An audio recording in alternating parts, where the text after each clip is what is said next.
Hi, Patrick here from Have Cheetah Will View. It seems like to me the big topic this past weekend has been the Texas Chainsaw Massacre sequel, or sequel on Netflix. It seems everywhere in my community I turn around, I'm seeing nothing but Texas Chainsaw Massacre. So, like I said, well, I can either join the party or go a little different. So, you know me and the cheetah, we're not ones to follow the crowd. So, we did a swerve, and today we're going to be talking about a different movie. We're going to be talking about 1980's Resurrection with Ellen Burstyn. Um, Now, Ellen Burstyn, as many of you may know, shot to fame on The Exorcist. She played Linda Blair's mother in the film, and she has gone on to have a wonderful career ever since. And in 1980, she did this movie. Um, and so this is what we watched. So I'll tell you a little bit about the plot, and I'll tell you my thoughts. Um, so Resurrection, basically, it's a story about a young lady, it's a young married couple named Edna May and her husband, Joe McCauley, and Edna May Cauley. They're a young couple, very much in love, and they're getting ready to celebrate Joe's birthday. And she's telling her friend, Edna May's telling her friends how she got her husband a brand new Triumph, which was a very hot car back then. So he comes out of his job, and there she is with this birthday present, and they decide to go on a drive on the Pacific Coast Highway, Highway 1. And they're just talking their lives. They're both very much in love, very happy, and as it is, they're both you know they're more into each other. And all of a sudden, a young boy Jay walks across the road, and Edna May screams, points it out, and Joe yanks the car and goes screaming over a cliff. So he dies, and it looks like she dies there too, and she does. She dies, and she sees all her people in her life, all her loved ones that have gone on before her, and they're all slowly going toward a light. And she recognizes many people that she knows. And just as she gets up to the light, suddenly she's pulled back. And then she wakes up, and we find out that her husband has died, and she is paralyzed. She's a quadriplegic.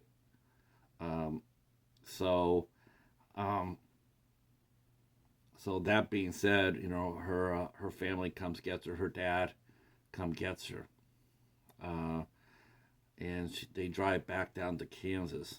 I believe it was Kansas. And while they're there, um, everybody's glad to see her. She left. For the West Coast and got married. And we see there's some tension between her and her father. Her father is a little bit. We don't know what he feels. We also see her grandmother, Pearl, who's glad to see her as well. And as they were traveling to home, they stopped by this gas station called the Last Chance Station, and they have they get gas, and Richard Farnsworth's place, the owner, and he's talking to Edna May about life, and shows her a pet snake and all that stuff, and then they head on home. And while they're home, they're meeting different folks from Edna May's life, and pretty soon they have a birthday party for a little girl, and the little girl is suddenly she has a nosebleed, and she's a hemophiliac, so a nosebleed is a really bad thing, and so the doctor, he's there in an old small town, so everybody knows everybody, and he goes to get her a treatment, and There is, he forgot he's out. But Edna May tells the mother to let her have her child, and she holds the child, and she comforts her, and she gives her a little rhyme, and lo and behold, the bleeding stops.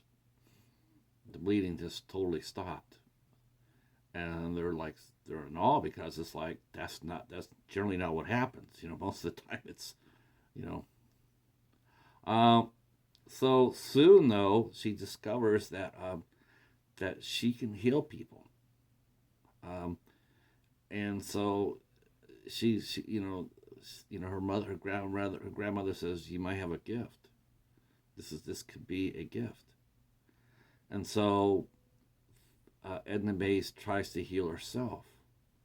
She lays her hands on herself, but it doesn't necessarily work that way. So it takes a little bit of time, but she keeps going on. And yes, there's the cheetah. Um, she keeps going on, and thank you.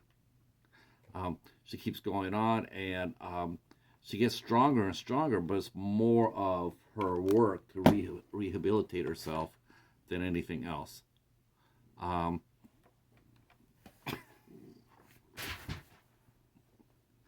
you're a ham. So as soon as she tells her family, she gets her friends and family, including her father, and she starts walking. It's a miracle. It didn't look like she was going to ever walk again. Um, and so, but she's able to. And after that, she gets stronger and stronger, and then she goes out and she starts healing people. It's and that of course it's amazing. It's a miracle, but some people don't see it that way. Or there's a, a, a elderly couple who's a self-styled preacher who's he's not happy that she's not given Edna May's not giving credit to God, not mentioning that that her gift came through God, and so he thinks that she's getting it from the devil, and so there's some conflict there. And then one night she gets waken up real late, and the young man named Cal has been stabbed in a bar fight, and he's bleeding out, and her his friends are desperate, saying, can you help him? Can you help him? And she manages to do enough to stop the bleeding. Instead of him dying out, she heals it so to stabilize him, and then they take him to the hospital. And Cal is Cal Carpenter, and that's played by Sam Shepard in one of his earlier roles. And at first, he seems like a pretty happy-go-lucky townie, like a bit of a redneck. He's really brass and and full of himself, and but as the movie goes on, we see that Cal, whose father clashed with Edna May, is more like his father than he realizes it. He slowly starts. He didn't have any use for his father, but as Edna May continues to work, he starts thinking more and more like this is really different, and it starts to scare him. Even as they connect, Edna May and Cal connect as a couple. And then she gets invited to go out west to do some tests to see if her ability really is true. And she goes out there and she does her thing. And it's shown that she's even more powerful than one thought. She's not only can heal people, but she's also an empath, which means that she can absorb all the hurt and all the healing. It'll affect her, but it'll heal the person. And she's shown how that works. By this time, Cal it's too much for him. It's too much for him, and he starts losing. He starts getting really shaken and unstable. He loves her, but he's scared shitless of her. So, and she just takes it for what it is. She's just like, I don't know. I just know that it's a gift of love. I don't know where it came from. I don't know who gave it to me. I'm just doing what's right for the people who need it. And that leads to a really a confrontation between her and Cal, and yeah, it's Resurrection's a really good movie. I'll give you my thoughts about this movie. Um, for one thing, it did win some awards. I'll let you know that right now. It was a hit movie. It was well received. It didn't do real well at the box office, but it was one of those critical darlings that people were told about. Siskel and Ebert really gave this movie a high ranking. I remember it when it came out. I remember the noise around it. It was different. Hadn't seen anything like that in a minute. So, and of course, Ellen Burstyn in 1980 was an A-lister. Still is actually. So this is a big movie. Um, the lady who played her grandmother is it was Eva. I'm gonna probably kill the name. Julianne, and she was a big mover and shaker in American theater. She was 81 years old when she did this film. She won awards for her acting by different reviews, by, critic circles or whatnot. Ellen Burstyn was nominated for Best Actress. Eva was nominated for Best Supporting Actress. So this movie has some cachet to it. And watching it, it says it ran for an hour and 40 minutes. It flew by. It flew by. Um, I wish, it's like, when I was watching, I was thinking, gosh, they didn't have very much time to do this movie. I was thinking it was like 85, 90 minutes long. I did not realize it had been a little bit longer than that. Um, I love the story. Um, the only thing that really had me was like really questioning anything were two big parts for me, and one was when she went out to the institute to show her ability, and she did it, and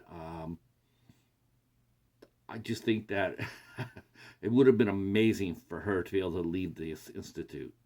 Like, okay, I did my thing. Here I go. I'm just surprised. Uh, of course, it reflects a much more gentler time where the media wasn't everywhere. Nothing was always. Imagine if this movie was made today, with in this today's world, with the way that everything is covered. I mean, she would be considered a freak show instantaneously.